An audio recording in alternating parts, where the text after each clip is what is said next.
Thanks, Rosie. It's lovely to be here. I've just been flicking through the screens and it's amazing seeing so many faces, some very familiar, some new. So hello, everybody. Hello, neighbours of Oxford. It's lovely to be on this call. The work I've been doing for the past 7 or 8 years has been taking me thinking globally and all over the world. And this is the first time I've actually had a conversation that brings these ideas to this city in which we all live. I'll just kick off and say something about my connection to Oxford. So I was a student here in the 1990s. I studied PPE, the infamous degree. It's the economics of that I specialised in and got most frustrated about. And I walked away and went and worked in Zanzibar for some years. I worked at the UN in New York. And then I moved back to Oxford. The reason I'm here is because I came back to work for Oxfam in 2002 and settled down, met somebody, had kids, bought a house, and suddenly this is where I live. And that's my story of kind of coming to Oxford and coming back again. So what I want to do is share some of the ideas of Doughnut Economics, the kind of the big conceptual frame about why we even need to rethink economics, and then bring it down to the work that I've most recently been doing, which is downscaling the city scale. We've downscaled in Amsterdam, and I know when some people saw it, the work we've done in Amsterdam, people said, what about Oxford? So I'll be very honest, actually, we had a lot of requests from a lot of cities and I've had to delay lots of them because we're setting up an organization and this is the only one I said I have to show up for my hometown. So this is a special event for me. So I'm going to share my screen. There we go. And talk about Doughnut Economics and whether it's an idea for Oxford. So what I'm going to present is not about Oxford. You are not going to see pictures of Oxford in here. I'm presenting the ideas and I invite you all to listen to it through what you know of the many versions of Oxford that you know, and to then consider whether this is something that is useful to Oxford or not. If it is fabulous, if it's not, let's move on, find other ideas. I've never got an agenda of pushing anything. It's where it's pulled and drawn that's go where the energy is. So, like I said, I came to this city in the early 1990s because I grew up in the 80s. I was a teenager of the 1980s and I saw a hole open up in the ozone layer. I remember in the mid 80s, as many people of my age and beyond will, a famine in Ethiopia. And to me, these were the motivating global events. And I thought, I want the toolkit that will help me do something about that. And I thought, if I learn economics, then I'll be able to help that. So off I skipped to university, study economics. And I'd never studied it before. So I was just absorbing the theory for the first couple of years, just, catch up, learn it. And moved into studying development economics, which made a lot more sense to me than anything else I was taught. And then I ended up walking away from it and never wanting to call myself an economist, because I found that actually an embarrassing frame when I realized that other social sciences talked about power and gender and privilege, and economics didn't do that. And the planet seemed to be missing. There wasn't even an option to study environmental economics when I was a student. It just didn't exist. It does now. That's the big change they tell me that's been made in PPE. Too slow. So I walked away from economics, and then through my work at Oxfam, through the financial crisis, in the global financial crisis, 2008, everybody started saying, we need to rewrite economics to reflect financial crisis and to reflect financial realities. And I thought, I'll be darned if we only rewrite economics to reflect that, because we're in the middle of an ecological climate crisis and a global crisis of inequalities. And there are so many things that are missing in economics. And I remember sitting at my desk in Oxfam thinking, I think in the next 5 to 10 years, economics is going to start getting rewritten. And I want to put my energy into being part of that. And that's why I then left my job in Oxfam in 2013 and started writing Doughnut Economics. So I want to share with you some of the ideas that came to me. And one thing is the power of pictures. What I'm going to show is a lot of pictures, because pictures are really powerful.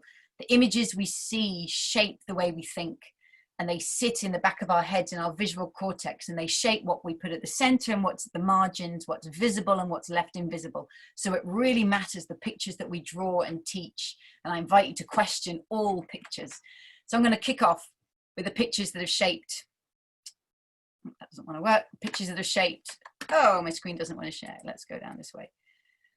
20th century economics. So the starting point, I asked students worldwide, what's the first diagram you remember learning in economics? And worldwide, it's the same answer: supply and demand.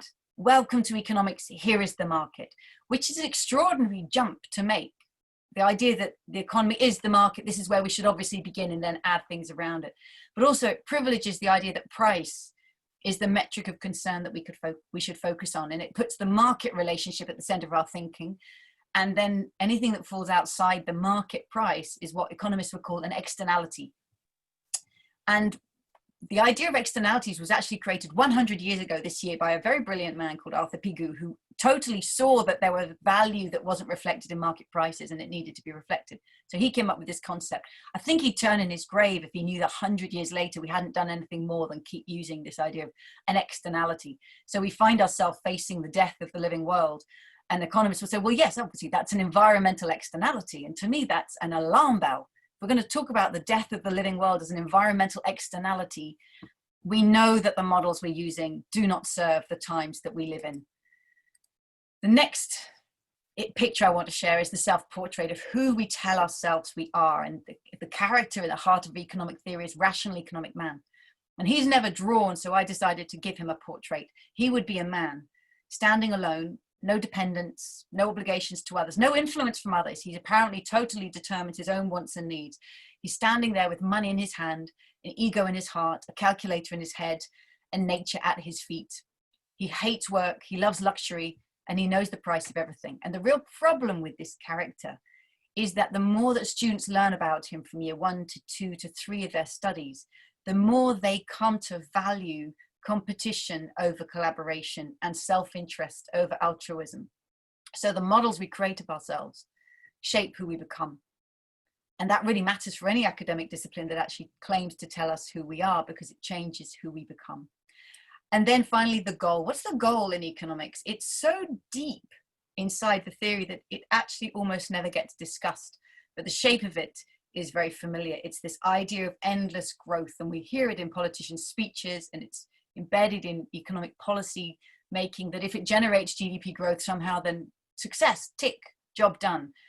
And yet we have ended up with economies that structurally expect demand and depend upon growth continually, even though I think we've just lived through an era where growth was the condition, but it doesn't mean it can go on forever. So we need to challenge that. So for me, these 3 diagrams at the starting point of economics shaped very much the economic mindset of the late 20th century and early 21st. And yet the 21st century has begun in a very different way. 2008, we had that financial meltdown. We are living in an era of climate breakdown. We are now, right now, in this country and many others, in COVID lockdown. And this collapse, the breakdown of systems, tells us many things. 1, we are profoundly interdependent with the rest of the living world.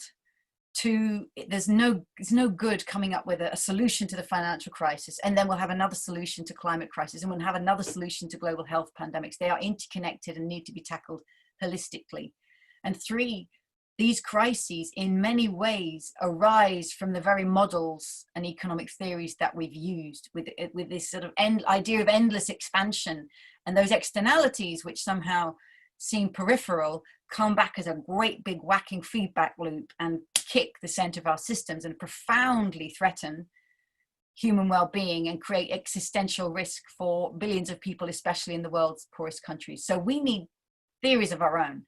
We need theories from this century that reflect current realities. I'm inspired by Buckminster Fuller. You never change things by fighting the existing reality. To change something, build a new model that makes the existing model obsolete. And sometimes the most powerful form of protest is to propose something new. So that's what I wanted to do in my critique of economics. We're just long past the time of mere critique. We've got to be propositional. So I start with the proposition of a donut. Let's start with purpose. Let's start with the goal that in my entire economics education was just left undiscussed. Let's start openly talking about what we value and what we as a generation, all of us at the beginning of the 21st century, would like to know that our children's children at the end of the 21st century will look back and ask, what did they do? How did they shape this century? So I offer this as a compass for human prosperity. And imagine humanity's use of Earth's resources radiating out from the middle of this picture. So the hole in the middle of the donut is a place where people are left falling short on the essentials of life. It's where people don't have the food and water, healthcare, education, housing, political voice, gender equality that every person has a claim to. I can say that because the world's governments have already agreed on this. I drew these 12 social dimensions from the Sustainable Development Goals, which gives them a strong credibility that governments have committed to this. It doesn't make them right. It talks about gender equality, but not racial equality. It doesn't talk about community and culture, because that's how the Sustainable Development Goals were founded. So there's a caveat on what's shown here, but it's very strong in terms of international recognition that these things every person has a claim to. So let's meet the needs of all people. Leave no one falling short in the hole in the middle. Get everyone into that green ring. Now, the 20th century had pretty good grounds for saying, well, you know the way to do that? GDP growth. There was a strong correlation, especially post-World War II. As the economy grows, people get jobs because they were labor-intensive jobs. Families can afford more things. We can build things. And so actually there was a correlation between growth and meeting the needs of people. And then now we know too much, because at the beginning of the 21st century, we realized there's an ecological ceiling, that humanity's expansion actually runs into Earth system processes that we start to kick out of balance. We cause climate breakdown. We create catastrophic biodiversity loss. We deplete the ozone layer, acidify the oceans. And these 9 dimensions around the outside are known as the 9 planetary boundaries created by Earth system scientists just a decade ago. Only 10 years ago did we recognize the life-supporting systems of planet Earth and realize that if we just keep expanding our impact, we literally kick ourselves out of this stability of this delicately balanced planet that is the only known habitable planet in the universe. So the goal of the donut is to meet the needs of all people within the means of the living planet. And suddenly already the shape of progress has changed. In the 20th century, where it was this ever rising line of growth, suddenly we've now got this sense of dynamic balance. And that, as the shape changes, we know we're starting to change paradigms, because just what health feels like is totally different. It's much closer to what we feel in our bodies. We know that our bodily health lies in balance. And if we can take the metaphor of bodily health to planetary health, to me, that is the biggest opportunity we have to reframe our understanding of thriving life. It's health in balance. But if that's where we want to get to, well, this is where we are. All of the red shows you the extent to which humanity is falling short. So that red line on food goes 11% of the way towards the middle of the circle, because 11% of people don't have enough food to eat every day. We want to eliminate all the red in the middle. That's the deprivation of people worldwide, in countries rich and poor, people sleeping on Cowley Road, as well as people in cities in Bangladesh represented there. And while there's that deprivation going on, we've already overshot at least 4 of these planetary boundaries: on climate change, on excessive fertilizer use with nitrogen and phosphorus, on biodiversity loss, on land conversion, and we don't know where we are on air pollution and chemical pollution. So scientists think, even though they couldn't quantify it, they say we could actually be over on those as well. So this, to me, is humanity's selfie. This is a picture of ourselves at the early days of the 21st century. And the question is, what do we do once we've seen it? Because last century's economists never saw it. Last century's policymakers never saw it. Last century's business leaders never saw it. This is ours. It's our picture and our reality to absorb, and it hits hard. And the question is, what do we do once we've seen it? Because we can't unsee it. We need new theories, new approaches, new practices and policies of our own that belong to our era, that's defined by this. So where do we go? Well, for me, I restart economics here. If I'm teaching anyone economic thinking, I say, let's start with the big picture. We should start with the whole. And let's recognize that the economy is a subset of society. It is a social construct, which is good news, because it means we created it and we can recreate it. And society is part of the living earth, humanity and the rest of the living world. And we draw in materials and matter and put out waste and pollution. And we're bathed in a river of solar energy. So there's the thermodynamics running through the economy. It's not circular. It's got a one-way line of energy running through it. And we've got to be smart and harness the sun's energy. But look inside the economy itself.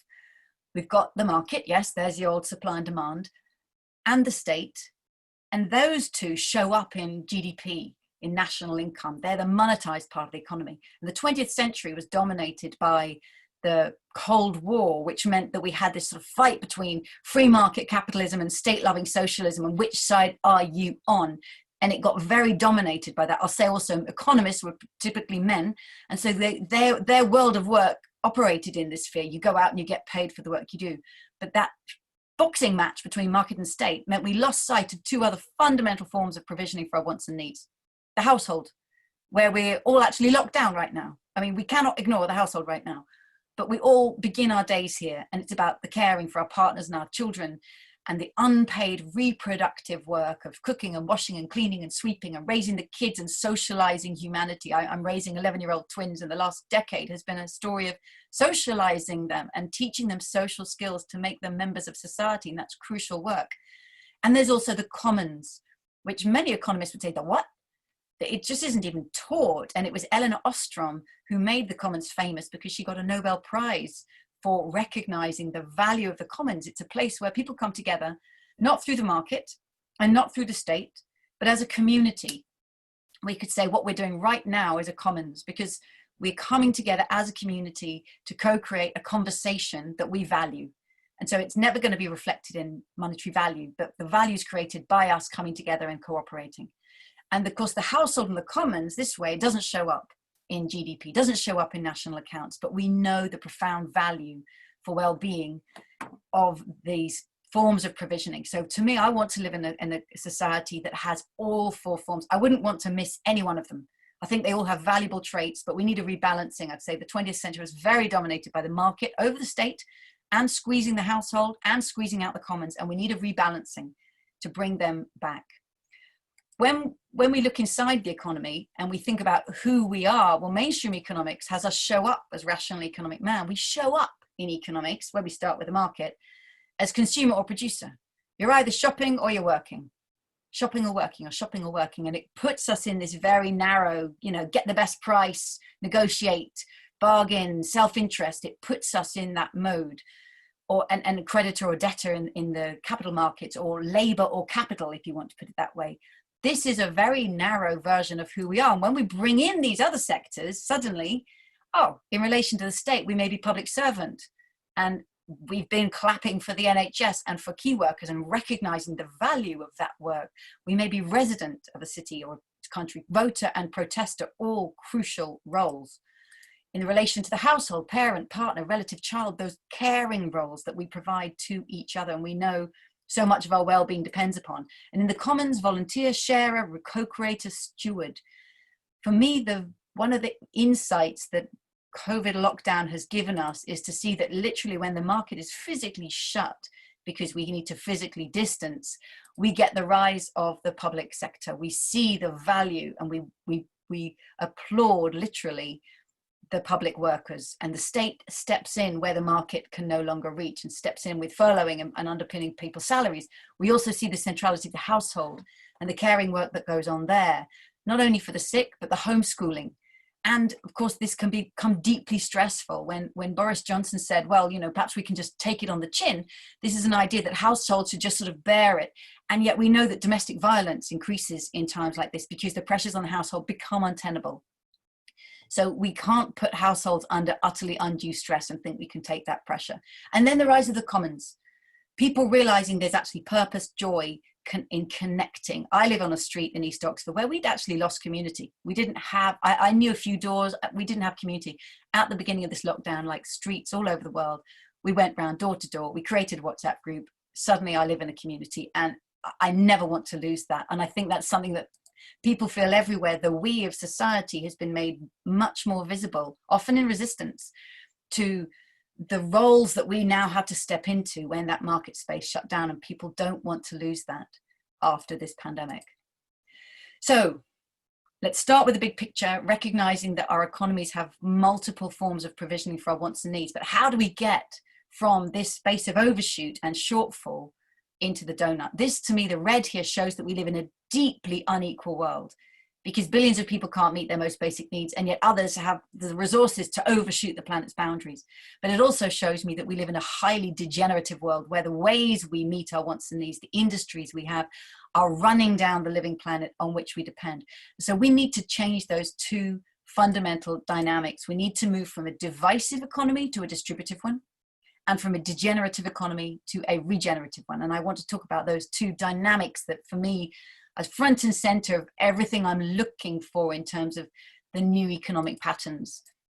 So some economic forces create a centralizing effect. They concentrate value and opportunity in few hands. And what we need actually is distributive structures, whether it's policies or literally physical structures in places that distribute value and opportunity. And just when I think about it in relation to cities, how can cities be distributive by design? Well, often we know it because what we see it when in what George Monbiot calls public luxury. So here's some examples of public luxury. Transport in Curitiba in Brazil, the buses have their dedicated lane. Imagine that. Imagine taking the bus to London in a dedicated lane, or buses in Oxford itself on a dedicated lane. It's fast, it's efficient, it's affordable, it's the most obvious way to get around. Why wouldn't you? In the city of Vienna, did you know that 60% of people in Vienna live in housing that's either owned by the city state or owned by cooperatives? It's affordable, great quality housing. There's no stigma about living in a council house or a state house. That's just the norm because the city chose to retain ownership of the housing. And so it's affordable for people and totally transforms housing affordability. There was somebody I saw, somebody on the screen's got a lovely sign behind him saying, I think Frank, saying unaffordable housing. Well, in Vienna, they have affordable housing because of how it's owned. In Medellin, in Colombia, one of the most dangerous cities, the most dangerous neighborhood, they built a public library and community facilities right there to create new opportunity for that community. And then in Paris, right along the River Seine, where it used to be just car after car after car, it's people settling, picnicking, connecting, commoners meeting. So I love these examples of distributive design, and we can bring this to Oxford and think, where is existing distributive design in Oxford and where could we create it here? What about the degenerative economic system we have? We have a system that's got this linear, take Earth's resources, make them into stuff we want, use it for a while and throw it away. And that's what's pushing us over planetary boundaries. So we need to turn that linear system into a circular system where resources aren't used up, they're used again and again, far more collectively, more carefully, more creatively, more slowly, so that we create a cyclical or circular economy and we regenerate Earth systems. Here are some examples of regenerative by design. Toilets built in the slums of Nairobi. They collect the human waste and turn it into fertilizer and reapply it to the fields. Really clever, smart, low-tech way of closing the loop of nutrient waste and creating massive value throughout the community. Health, income, fertile soil. Urban farming on the rooftops of Paris and everywhere. Solar homes and circular construction in Amsterdam. So this is a building that's a wood timber building, so the carbon is sequestered in the building materials instead of released by them. And this building is, instead of it's glue shut, where things are glued together and then if you want to dismantle a building, you just bash it down, it's click and bolt so that everything can be disassembled and the materials could be reused again. So it's again, at the level of architecture, the design is different and it creates far more regenerative effects. So distributive and regenerative by design. For me, these are the dynamics I'm looking for in businesses, in cities, in national policies, because I think they're the dynamics we need to put into play that will take us where we want to go. To say the obvious, there's no one way of doing it. There's no single policy or set of policies. It will look different in different places. But a question I want to move to now, can this become a tool for places, the idea of this donut?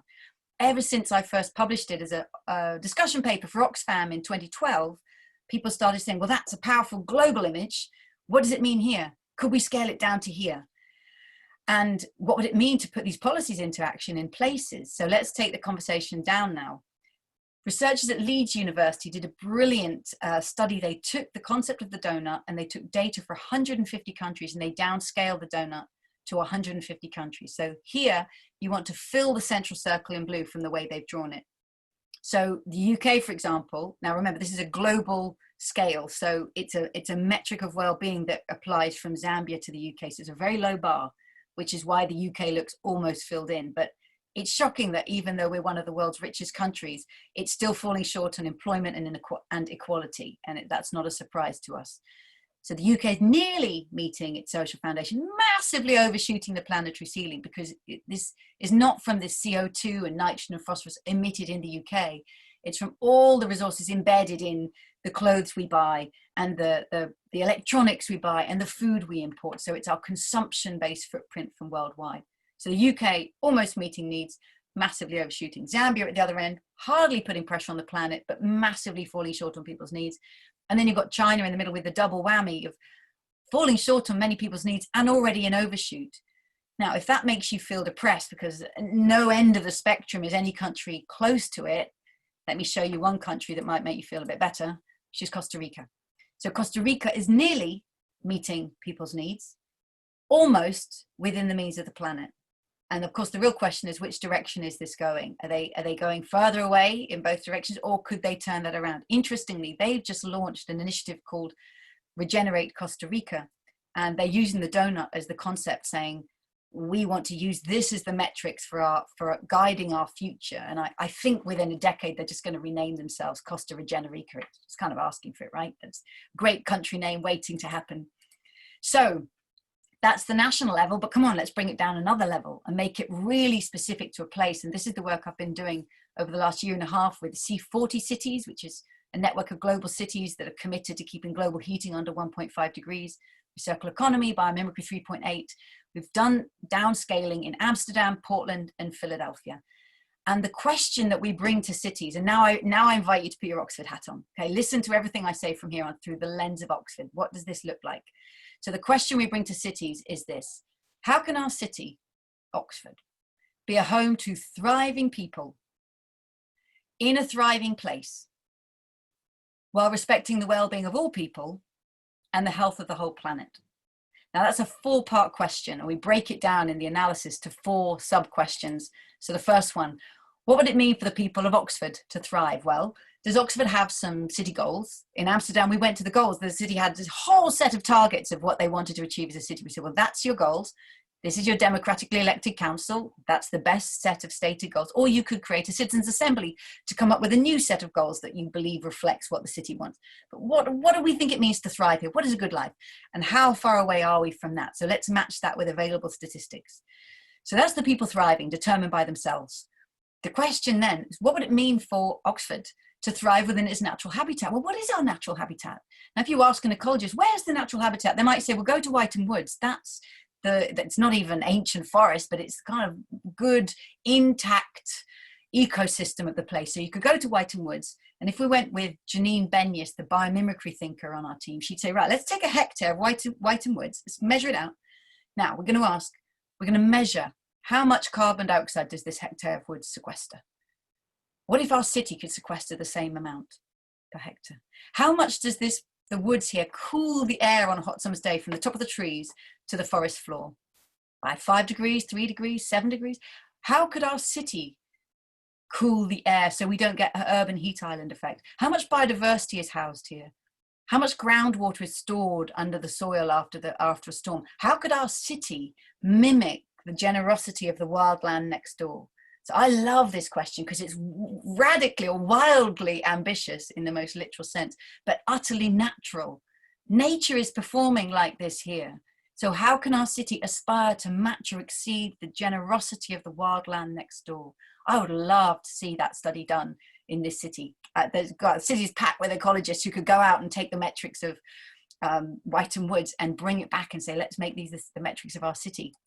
So the third one, what would it mean for our city to respect the health of the whole planet, not just our local ecosystem, but all the resources that are embedded in the food and electronics and construction materials and clothes and all the consumer goods that we import? And there we look to kind of like an ecological footprint of the city, and we've been doing that downscaled. You won't be surprised that all 3 of these cities, of course, are massively in overshoot, because that's the story of cities in high-income countries. So how can we massively reduce our global consumption footprint and come back within our share of planetary boundaries?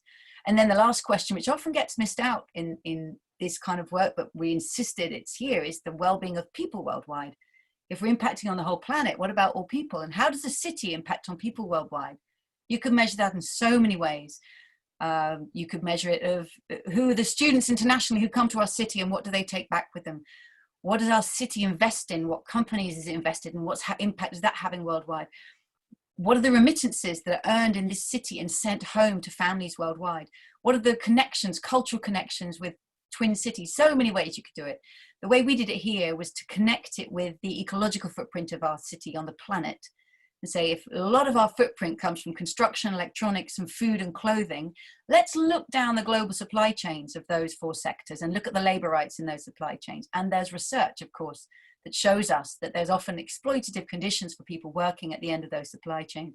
So they often exploit nature and exploit people because they're under common business practice. So we revealed the labor rights at the end of these global supply chains. And so the portrait looks like this. You know, I know you can't see the words, but I just wanted to show you what it looks like when we put it on the page.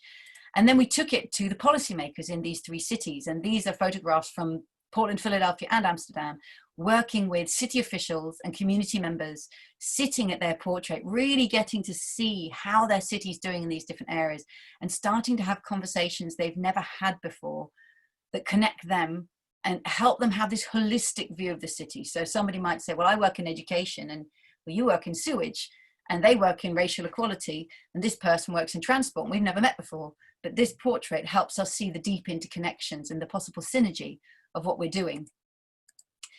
For me, one example from Amsterdam, so they know that they need to build more houses in Amsterdam. They say, right, we need more housing, more people are coming here. The price of housing is very expensive, but we can't just build more housing as we've always done, because we know we're driving climate change. And you can see there Amsterdam's red overshoot of planetary boundaries on carbon and many other things. So we can't just build more housing because we're running into the ecological ceiling. And that's partly what's motivated Amsterdam to adopt a very strong circular economy principle. They say we're going to be 100% circular by 2050. 100% circular. Nobody even knows what that means yet, which I love it. It's like Kennedy saying we're going to go to the moon, but we don't even have the materials yet. And we don't know how we'll get there. It's that kind of moonshot ambition. By the way, Amsterdam has committed to banning all fossil fuel cars in the city by 2030. No fossil fuel cars in the city in less than a decade. So they've got some ambition going. So yes, it will tackle climate change. It'll also tackle air pollution, waste generation, excessive land use. So there are multiple benefits to this. It also helps with the local ecology. If you do circular building in the right way, you can sequester carbon in wood timber buildings. You can harvest energy if you've got solar panels. You can support biodiversity if you build in ways that actually allow nature to come back into the city. There's other health benefits, housing, equality, community, it creates jobs and income. So multiple benefits. And then depending on how you create circularity, it'll have complex benefits on people in other parts of the world who are in those global supply chains. Will it improve or worsen their health, their community connection, their jobs, their peace and justice? So how will it impact people worldwide? And that's a much more complex one to unpick. But for me, the real excitement about these city portraits is to say to the cities, look, we've created a public portrait based on publicly available statistics and data and city targets. That's what we could do. But what happens if you turn it into a city selfie? If you then, as the citizens of your city, map onto it the connections, the many, many connections you can see across here, across all of these different lenses, so you start to get a holistic view of the interconnections. You plot onto it the things that are already happening, the initiatives that are already underway. Any good systems thinker will say, before you intervene in a system, check out what's working. Find out what's underway and celebrate that, because of course there's a lot already happening. Get people's values, listen to people. What do they value about the community that they live in? What do they value about the ecological life of their city? How do they see their impact on the rest of the world and on the people worldwide? So reflect people's voices in it. Bring lived experience quotes from the vastly different experiences. Let's get quotes from Summertown and quotes from Barton, so that we recognize, people think of Oxford, right? Oxford, the elite city. And of course, we know that there's vast diversity here between so many different kinds of households. Let's reflect that and acknowledge the difference of experience. Let's bring in flags that say, we could create an initiative here that would have synergistic effects in all these different domains, so that we start to see the interlinkages. And of course, we're looking for policies and openings and initiatives that have multiple linkages all at the same time. Last point I'm going to say. When we've been working with these cities, they've said, we realize that if we're going to make these transformations, we need to transform ourselves. As Amsterdam said to us, we can't do this with the city institutions we currently have. We're working in silos. We never connect. We don't talk. We follow different mandates. And so we ran a workshop for them that we often run with companies actually, to help them look at the design of themselves. So just an overview of it. And again, this will really bring us to Oxford. 20th century cities very much focused on serving a growth city. So the overriding question of the city is to say, how can we make our city grow? Yeah, that's the aim, right? Growth, and that's what a good city is, growing. But the 21st century policymaker in a city asks a very different question. Our city may be growing, people may be coming, but how do we make our growing city thrive? Very different purpose. And what defines whether we're facing this growth in orientation or thriving orientation? I think it's these 5 design traits: the purpose, networks, governance, ownership, and finance of a city. And so now let's really think about this through the lens of Oxford. How can we create a city, and how can we have Oxford in service to being a thriving city? So the first question is, what is the purpose? What's the stated purpose of our city? Working with Amsterdam, I know they've got a purpose. They say Amsterdam aims to be a regenerative, inclusive, thriving city for all residents while respecting planetary boundaries. Wow, I wish more cities went for that big purpose. So that's their stated purpose. And the need for resilience, I think, is going to be an inheritance out of this particular COVID moment. But we have to align everything else with purpose. There's no good having a great purpose if we don't align it with, for example, networks. So how does the city relate to its citizens? How does it engage and listen to and really enable citizen engagement? How does it relate to all of its change makers, whether they are small startups, NGOs, community organizers, part of the universities? How do you mobilize your change makers? How does the city procure, right? Its own relationship to supply chains. How is it affecting rights of people worldwide through the ways it procures? So all of these different kind of networks, and your networks, of course, reinforce or undermine your values. So choose your networks wisely. Then governance. What is the scope of governance? So in Oxford, I'm always confused, as I'm sure many of us are, about, is this about Oxford City Council? Is this about Oxfordshire? Where are the levers of power here? And what's county governance? What's national governance? What's international governance? What can we actually change here in the scope of governance? Who has voice? Who has voice in decision making? Who's even at the table when decisions are made? And what are the rules and the practices and the metrics by which success is judged? And how do they connect to the purpose of the city? Purpose, networks, governance. That's the easy bit. Let's get down to the real stuff. Ownership. How is the city owned? Who owns the land? Who owns the housing, therefore? Who owns the utilities? Who owns the data of the city? And who owns the banking? Who owns the power to generate finance? And these ownership designs sit very deep and are often deeply rooted in history, often in colonialism, but they profoundly shape everything else. And they shape the last one, which is, of course, finance. And how does the city finance itself? And what proportion comes from city taxes? And how are those taxes raised? And what comes from the public services the city delivers? And what comes from the city? Does the city have a bank, or does the city issue bonds? So, of course, the finance enables purpose. And so they're at the opposite ends of this signboard, but they're mediated through the networks, governance, and ownership in between. So for me, this is really profound in Oxford, especially on the ownership, and the ownership of our city much by one university predominantly, and the impact that that has over hundreds of years. And how does that affect how we can make change, and who has voice, and how funding is raised? So let me finish. I believe it's time to absolutely leave behind the 20th century economics that I was taught and that we still hear sitting behind the evening news when we're told that GDP is going up or down and that this apparently is the sign of the good or bad thing. We need to leave these behind because these old models weren't developed for us. The economists who drew them, I think, would say, what? Have you no ideas of your own? You're in a different century, a different era, different understanding. Move on. We would have moved on. You guys move on. Let's come up with theories that fit our own times. So I start with an economics for 21st century cities and nations embedded in the living world. The goal is to get into the donut. We need to be regenerative and distributive by design, and we need to look at the design of our institutions, be they city councils, be they businesses, be they universities, because the design of how we design ourselves shapes who we can and cannot be in the world. Lastly, I've been working since mid last year to set up Doughnut Economics Action Lab. We're very proud to be part of the Make Space, which is based in Jericho. in a wonderful building, amazing community that I feel just embodies Doughnut Economics in its spirit and in its purposes. And our aim is to co-create resources and tools for uses by cities like the ones I've just shown, for community organizations, for teachers who want to teach this stuff anyway, even though it's not on the curriculum, for government, national or local, and for enterprise and business that says, well, we want to do business in this way.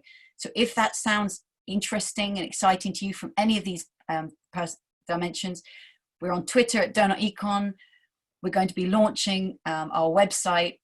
Fingers crossed in the next couple of months. COVID's making it not easier, but we're going to be up online. We invite you to join our community platform and co-create tools and resources with us, because I really believe that 21st century economics will be practice first and theorized later. So let's get into practice, and let me stop talking and let's turn it into conversation. And I'd love to hear your reflections. Thank you very much. Thank you so much, Kate. That was so insightful, and I'm sure everyone's giving you a little silent Zoom round of applause there. I think I talked a lot longer than I meant to as well. I got a bit overexcited about the Oxford story. Sorry for that. I'm here. Let's chat. That's fantastic, and it's so inspiring to see it all laid out as examples. You know, the Amsterdam work is fantastic, and I love how so much of your work is about making these ideas accessible to people with visuals and with the naming and the framing of things. That's just such a useful thing. We've had loads of questions, and we're definitely not going to get through them all. So there's also a couple of Oxford City councillors on this call, Craig Simmons and Dick Wolff, and so a couple of the questions refer to how we might be able to use this work in Oxford, and so some of them might be appropriate for you guys to answer as well, but I'm just going to go through as many as we can. I'll be short, I promise, this time. So a couple of people have asked this question. I'm really glad they have, because it's something you can tell a lot of people have been thinking about in the last few days. With the uprising in the US at the moment, triggered by the murder of George Floyd, we're thinking a lot, you know, everyone is sort of being forced in this moment to think about how racism is embedded in our societies and our economy. And we've had a couple of questions about how the donut could be modified to take account of racial inequality, or what your views might be on how the donut could be used to tackle racism. Great question, thank you. What a good question to start. That's appropriate that we start here. So, as I said, I had this real philosophical dilemma when I was creating the social foundation, that I knew it had to be based on something that had high credibility, because if people otherwise would say, well, it's Oxfam's donut, it's your values or English values, or and so I used the Sustainable Development Goals because of the strength of global agreement in them, knowing that they didn't reflect everything that needs to be reflected. And for me, this is, now, of course, we can say they include gender equality and they include social equity. Now, we can just unpack social equity and say, well, social equity cuts in so many ways in terms of income inequality, but in terms of racial inequality, in terms of age inequality or language or geography. Danny Dorling here in Oxford does amazing work on geographies in the UK and the difference of life expectancy depending on which tube stop you live at.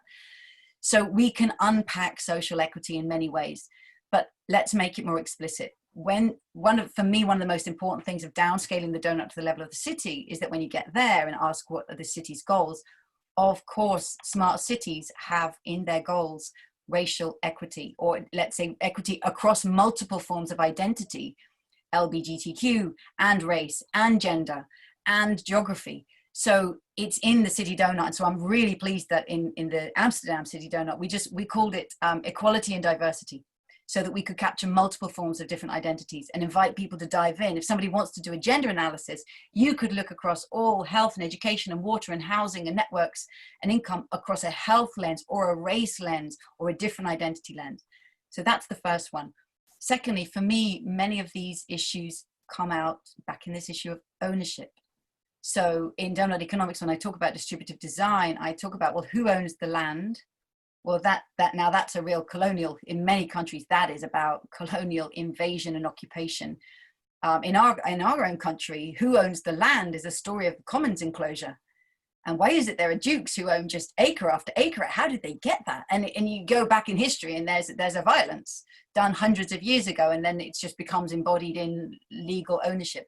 So behind most ownership, there's a violence that began. And we need to recognize that. And in the city portraits, we want to recognize that, and in a kind of decolonializing way of recognizing a city's relationship to the rest of the world.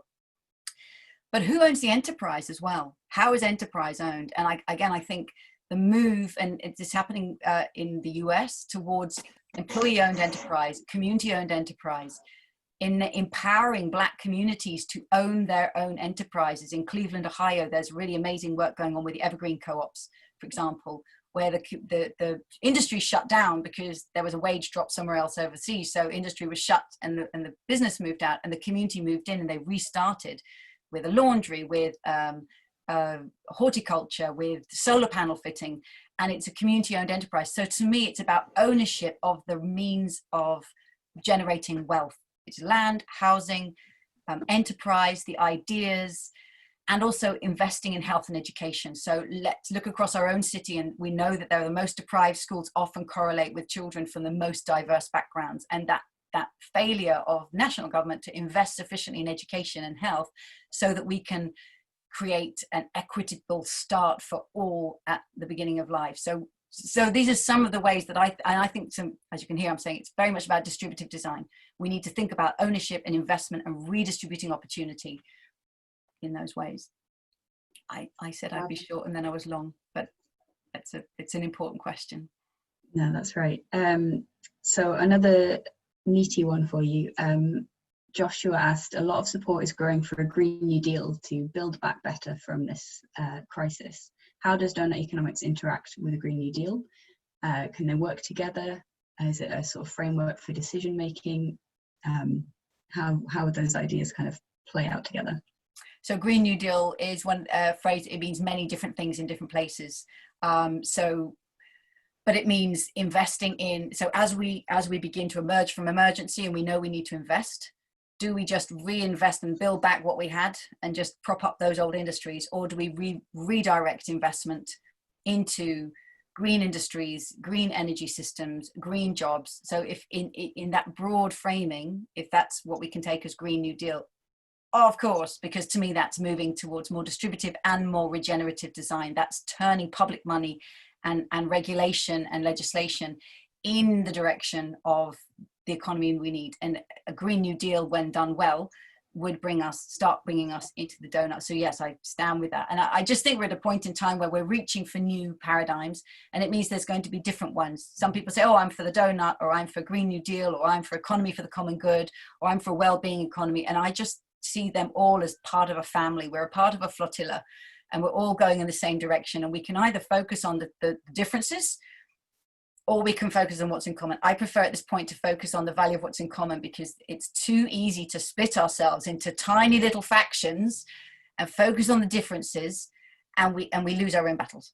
So yes, it's all moving in the same direction. Different frames work. Some people say, donut, that's so ridiculous. I would never talk about donuts. I understand. I understand. Go and find something more grown up. Talk about a Green New Deal. It's all in the same direction. Nice.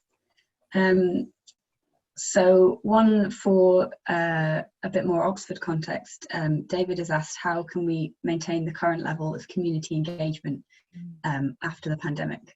So I'd be interested in the sort of general answer, but I think local answers as well. Oh, I'm no expert on this, but it's a really big question for me. I've got this amazing WhatsApp group. I've learned to make sourdough. I've met my neighbours, but I've never seen them. I've never seen them. Or we shared photos on that one.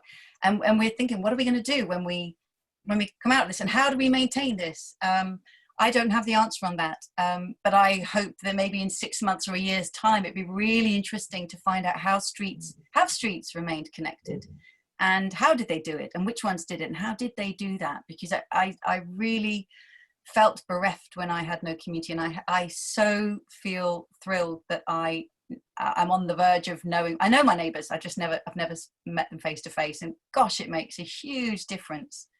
So I'm sure maybe David has the answer, and others on this call have the answer. I'm no expert on that.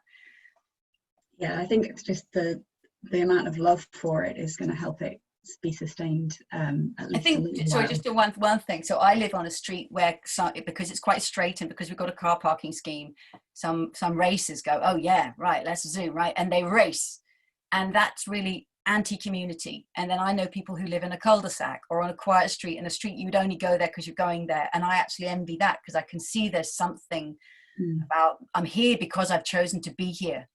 Whereas this street, people are often passing through. And how do you slow streets? And how can you, I would love to slow this street. I would love to put a bump in the road just to please drive with respect the fact that people choose to walk here because we want to connect with our neighbours. So how do we slow our streets to make them more, come here because you want to be here, not because you see us as a cut through or a quick race in your car. Yeah. And we've had a couple of shout outs in the comments for Oxford Hub or Oxford Together, who have been coordinating a lot of the mutual aid groups and community groups that we're all part of. So yes, hopefully they will be able to keep this going. I think we might have time for one more question. I don't have to jump. Well, just to say, I don't have to jump up. I can stay another 15 minutes because I was the one who talked too long. But I totally respect if other people if we need to shut. Well, if everyone's up for that, I'm sure we can go on for another 15. That's great. So in that case, there have been a few questions about how the Doughnut model could work for on the level of an institution like a small business or a school. Carolina has asked whether you've worked with businesses in a similar way that you do to the city, and are there any case studies of this, and would the questions change in that case? Great question, Caroline. Yes, so I have worked with businesses because it was businesses actually that first started coming and saying, oh, we're interested in this donut. Can we say we're a donut business? Can we say we're doing business in the donut? So I've done quite a lot of workshops with business, and it's fascinating to me the different responses that businesses have. So yeah, I've got a donut on a stick. So so here's the donut, and where is your business help? They love, they'll obviously, business will love to say we're helping with food, and we're helping with health, and we're doing good things, and we're helping reduce climate change because we recycle our waste, and pointing out the ways, which is great, that a business can say we're helping bring humanity into the donut. And then we have to look around the dark side and say, okay, but where down your supply chains, or where are we actually pushing humanity out of the donut? And let's recognize both. And what would it take to transform? And are we doing nothing? Some businesses are like, oh, sad story of humanity, but the business of business is business. And that's a very 20th century Milton Friedman view. Do nothing to, well, we'll do what pays. I mean, if we get a premium because we use greener things, and we'll do it. Or if we get save money because we cut our carbon, we'll do it. But we'll only do it because if it delivers a near-term premium, or we'll do our fair share, we'll do our bit. And then some businesses, they see this and they, oh my God, that's like our logo. That could just be our logo. That's why we exist. We exist, sanitary toilets I showed you in Nairobi. We exist to deliver health and fertilizer for food, while tackling climate change and reducing nutrients. This could be our logo. And so I've got really fascinated. Why is it some businesses go, well, like, yeah, but the business of business is business. And others go, the business of business is the donut. And that's what led me here. That's what led me to this signboard. Oh, I read a brilliant book by Marjorie Kelly called Owning Our Future. If you want to think about business design, and particularly about employee-owned companies, it was just so helpful to me. And I got this framework from there. And I use this framework to look at every company I encounter, whether it's one I love or hate, or an organization, a university, an NGO, a city council. I've such a valuable frame. What's the purpose of the business? How does it network with its customers and its suppliers? How does it govern itself? And what are the metrics of governance? And now let's go down to the heavy stuff. How's the business owned? Because whether it's owned by its employees or shareholders or the state or venture capital or its founding entrepreneur or a family, all of these different, very common ownership designs have profound influence on the finance and what that money is doing and demanding, and whether the money says, well, obviously I want the highest, fastest return. And if you don't deliver, I'm just going to sell because I can get a better return over there. I'm not here for your purpose. I'm here for your returns. Or whether the money says, I'm so motivated by your purpose like you. I want to see social, environmental return with fair financial return. And what's fair is a big question. So these really, really matter. And I sit always with companies when they say, oh, we want to talk about the design of our sunglasses and are they sustainable? We say, look, we can talk all we like about the design of your sunglasses. What we really need to talk about is the design of your enterprise. Because if we don't redesign your enterprise to be aligned, then you won't be able to become regenerative or distributive.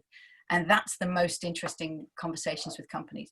Last thing, on our platform, when we launch, there will be a workshop. So I've run this workshop with big businesses and like Unilever, and with fabulous small businesses like Houdini and Oatly Milk. And I'm just going to make a recording of it. and put it on the platform so anyone can take it, and it'll be a video of me talking through, and then there's exercises, or you can run it with businesses yourself. We're just giving away these ideas. There's too much to do. We're just going to give away ideas. All we ask is that you come back and share back what you learned or how you would innovate and change it. Amazing. I'm loving the props. This is great. It's lockdown cardboard cutout pop-up time, isn't it? When in lockdown, you can make silly cutouts. Heather has asked, a lot of your ideas remind me of permaculture. And do you feel that there are things that we can learn from permaculture and applying it on a greater scale? Yeah, great question. I didn't actively realize that until somebody first said to me, oh, this really reminds you of permaculture. And I thought, oh, yeah, back in 2000, I was living in the US. I was working at UNDP, and I traveled across the country, and I went in Montana. I went on a permaculture course for 8 days, and like I said at the beginning, images matter, frames matter, and I drew these notes. I loved it so much. I drew these really beautiful notes that I've still got, but it obviously went in the back of my head, and I didn't dig the soil. I was living in Manhattan. I didn't apply it to the soil, but the ideas clearly percolated in my head and have come through. And there's something beautiful about realizing that ideas that you heard decades ago and didn't know what to do with, just quietly waited until you were ready and they come through. So yes, it deeply connects with permaculture. Oh, that's a great last question. I'm going to save that one. Oh no. So I think it was Rabia who asked, how much do the city and county councils know about and embrace this model? So this might be something for Craig to jump in on as well. Let's ask the Lord Mayor. Hello. Well, the answer is not much. There's some fragmented work around, obviously, climate change, which the city is doing quite a lot of work on. We've just released a sort of biodiversity strategy, but there's nothing really to tie it together to a vision.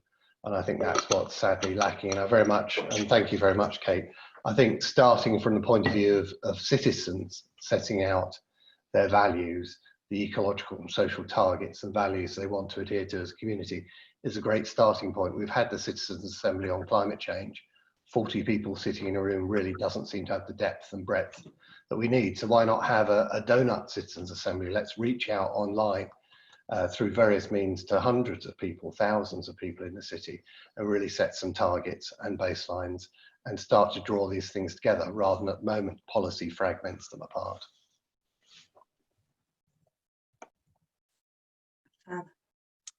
Yeah, I might just comment.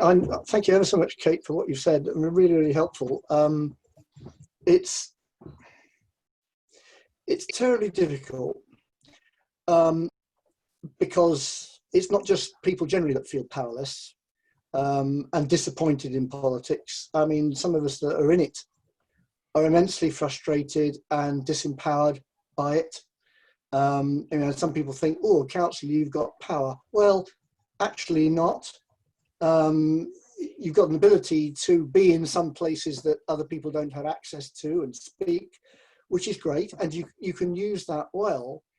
But as regards where power actually lies, what you've said really makes me think, you know, what do you do about that? I mean, we're just about to adopt a new local plan.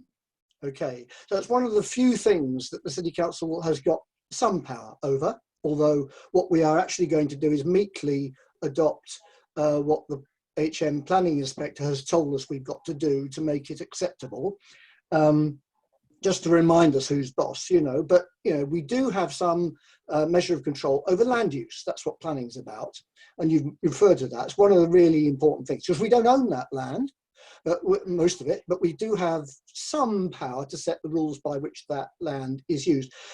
The power is so limited, you know. The question I'm kind of left with is because we haven't got time. You know, there is an urgency about this, and there is a despair around about this. So how can one exploit what power there is? I kind of got a question for you really about, there's a lot of power coagulates around the market and finance and stuff like that, and the traditional sectors of the economy. But you talked about household and commons. And I'm wondering whether that's a whole area of that 50% of the economy where the state and the law and ownership hasn't actually yet got its tentacles into, and whether those are the domains where we can really exert some power to change things. You know, I don't know whether you'd like to comment on that, but as a councillor, you're kind of working in that sort of nexus between household, commons, and state, I suppose.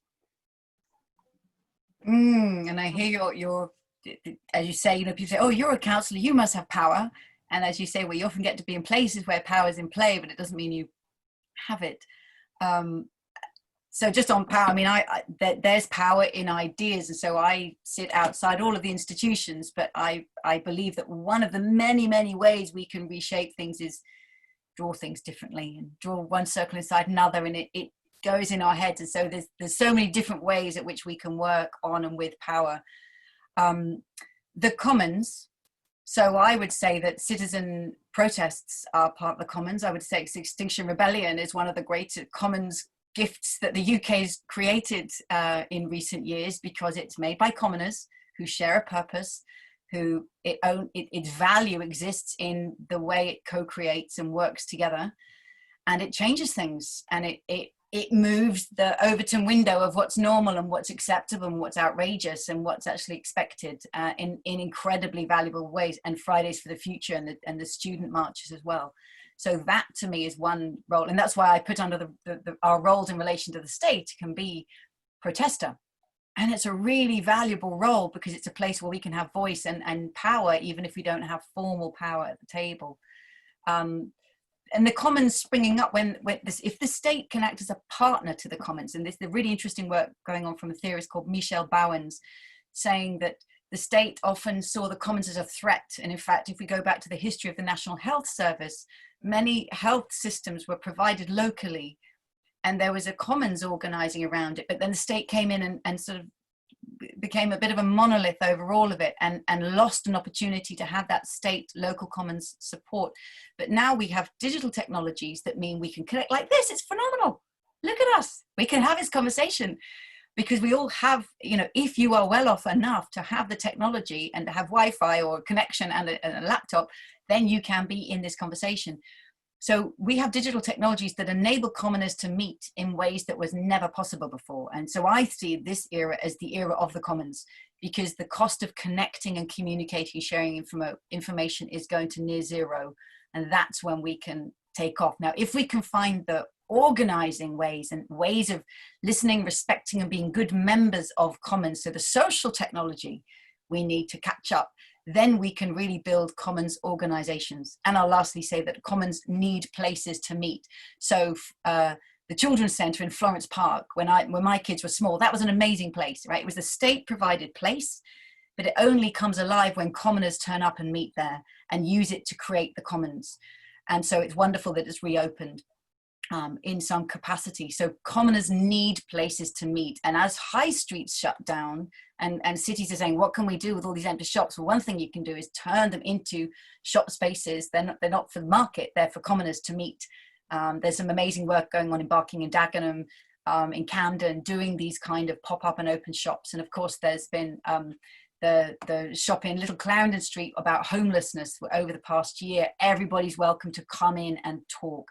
So I think the state can play a really valuable role in giving spaces to commoners who then can connect and create value that doesn't show up in GDP, but my goodness, it shows up in the strength of community. Amazing. I've got one last quick question from Bryony, and this might be easy or really difficult. Oh no, I'm getting worried. And then we're going to do a quick poll of everyone to get a sense of enthusiasm for action following on from this meeting, and then we'll wrap up just to give everyone an idea. So what is the most exciting or game-changing thing that you've seen the Doughnut enable? Oh, okay, I'm going to give you, so I'm really excited about what just happened in Amsterdam, this thing, the Amsterdam City Doughnut. And the reason I'm really excited about it is because it's confirming my belief about how change happens. I really believe that change happens. Change happens in many ways, right? But one of the ways that change happens is that people act when they're inspired by seeing somebody like them do something that they thought was impossible. So mayors are inspired by mayors, and teachers are inspired by teachers, and students are inspired by students, and businesses are inspired by businesses, and community activists are inspired by community activists. So getting this published and the city of Amsterdam getting behind it and the vice mayor saying, yeah, we're going to do this, it's phenomenal, because it suddenly means that other mayors around the world go, what's that? Oh, that's not just some crazy lady talking about doughnut economics. What is that? That's the city of Amsterdam saying we're going to do this. This is a thing. And so I've put massive energy into Amsterdam, knowing that that pioneering place, if they can kick this off and model this well, wow, it's like, well, this is just how it's done. So that for me is really exciting. And then I'm just going to finish with a small one. So having a book, I presented it at lots of book festivals and things, and people come up and say, would you sign a copy of my book? And several times someone will come up, and I remember one time a young woman came up to me with a copy, and she said, would you sign this book? My dad bought it and he read it, and then he gave it to me, and he said, I think I finally understand what it is that you're doing with your life. And to me, that was like Doughnut as family therapy. That was the best, because it helps. You know, I'm just drawing together here lots of ideas that are out there, but trying to bring them into one space in a way that we can all understand, that you say, oh, I can see that pattern. I see this distributive pattern. And now you've said it, I can start looking for it. Oh, that's centralizing, that's distributive. I can see degenerative and I can see regenerative now. And there was something going on in that family, that this dad had read the book and suddenly could see these patterns and what this kind of weird hokey thing that his daughter was doing. You're working on what, where? Oh, I see the patterns you're trying to bring out in the world. So that's at a very personal level of paradigm change. And that matters to me hugely, because we need to make visible these new dynamics. And I believe, as I said, 21st century economics will be practiced first, theorized later. It is being practiced. I work in the make space. I believe it's happening there, and it's happening in pockets all over our city. And we need to make them visible. And one way to make them visible is tell stories about the specific places. And another way is to write a theory and draw pictures that help us to see those patterns in the world. So that for me is the big one. Amazing. Thank you so much, Kate, for your clarity and your insight. And I know I'm feeling really inspired by this. We've had a few comments in the chat saying that Oxford is the next Amsterdam, which is a lovely thing to work towards. And on that note, I'm going to send out a poll to everyone. So have a look on your screens now and answer this one easy question. And I can see the results coming in real time. I'm going to hand over to Chris now to just wrap up before we all leave, but just want to say one massive thank you to Kate for sharing an extra long hour of your time with us this afternoon. Oh, my pleasure, my pleasure. Hey, it's Friday evening. We can all take a Friday night now. But look, so lovely to connect here. And I live here, and I'm overstretched in many directions. And so, but if people here want to pick this up, it would be amazing.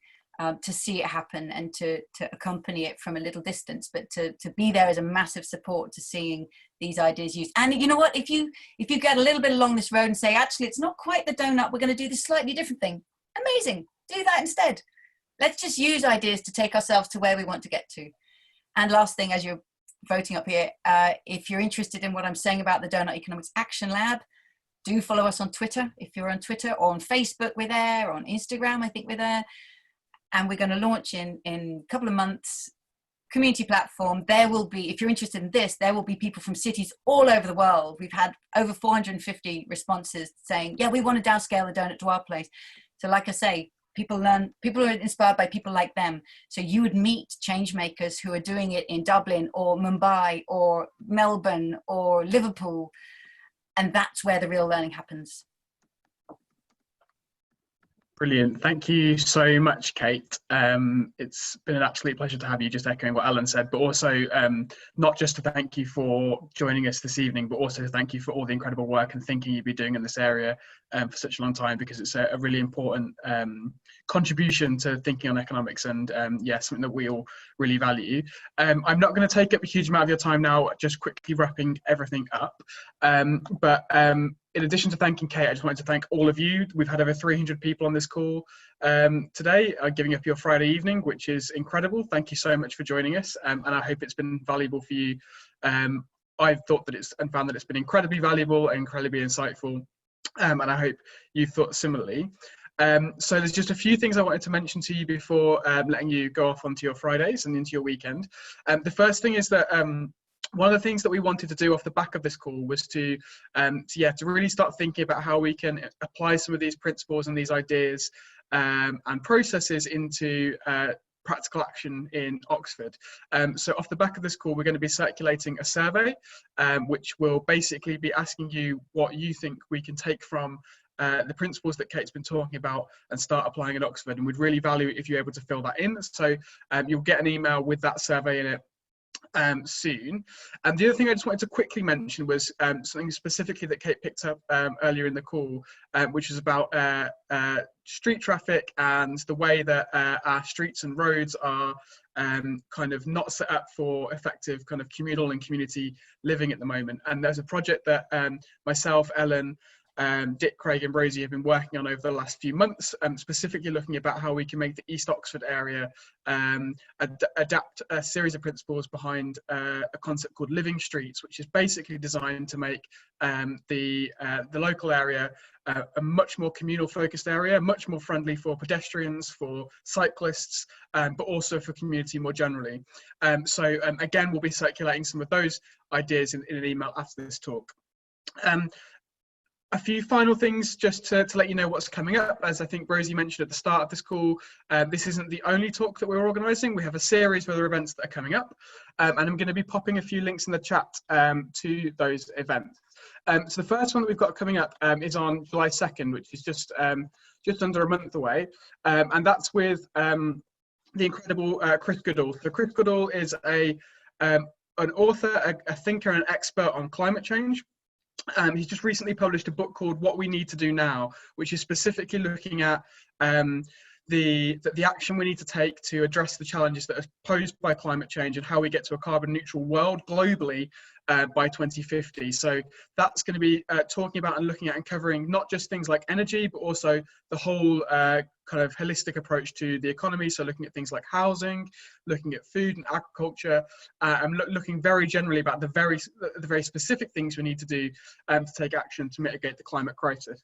I've just popped a link to sign up for that talk in the chat now. If you click on that link, you can sign up just in the same way as you did for this one. Now, obviously, we've had over 300 people on this call tonight, and I'm going to hopefully try and make use of the fact that you're all still here. We really want to spread the word for that talk with Chris Goodall. So for those of you who are on Twitter, we've developed this snazzy way of putting words in your mouth. So I've just put a link in the chat now, which if you click on that link, it's what's called a click to tweet. So if you click on it, it will load a pre-filled tweet that you can send out, which basically just says, I just went to this incredible talk with Kate Raworth, and there's this phenomenal next one coming up with Chris Goodall. That will really help spread the word so we can get more and more people engaged in the kind of ideas that we've been talking about tonight. So it would be amazing if you were able to do that. The final thing I wanted to say really, really quickly is the Oxfordshire Green Party is hosting a whole range of events like this one, and they're all currently listed on the Oxfordshire Green Party website. If you want to come along to any more of these events, you can click on that link there that I've just popped in the chat, and you can find all the details there. So that's it for me, and thank you all so much for joining us this evening. It's been wonderful, and thank you again to Kate and to Rosie and to Ellen for hosting the question answers and the introduction. So I hope you all have a wonderful evening, and I hope to see you all again soon.